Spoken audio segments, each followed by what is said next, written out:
like.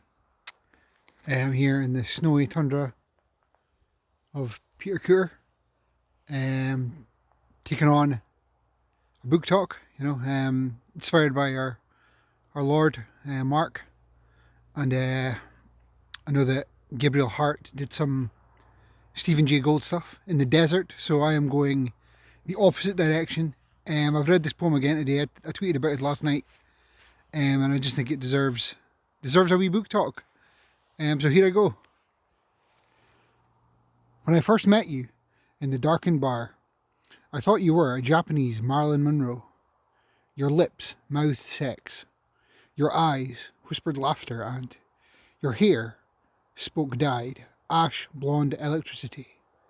Sex and beauty were always your currencies, and you almost bankrupt me. Towards the end, we were just two bodies, slow dancing in the dark and stabbing at each other to death in a damp attic.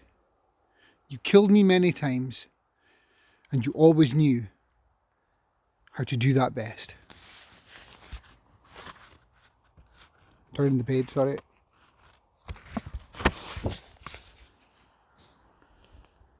A friend got to showing me your wedding photo the other night. And perhaps I caught your eyes for the final time in that darkened bar. But this time, you were wearing the long ivory dress of a proud bride. Not the short skirt and easy smile of an easy party girl. I saw the guy stood crookedly next to you in a cheap suit, who seemed a poor imitation of me. I wondered if that was deliberate on your part, but I doubted it. I looked at the woman in the photograph, and I still saw the Japanese Marilyn Monroe.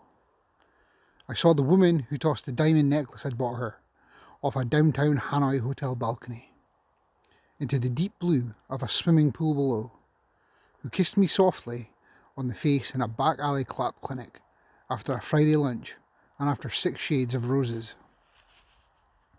I saw the woman who had sent me images of her tits, pussy, and then shallow self-harms, and who made all of those suicide late-night calls. I saw the woman who had made me breathless, with any number of injuries that I've come to avoid, acknowledging like a war-torn vet.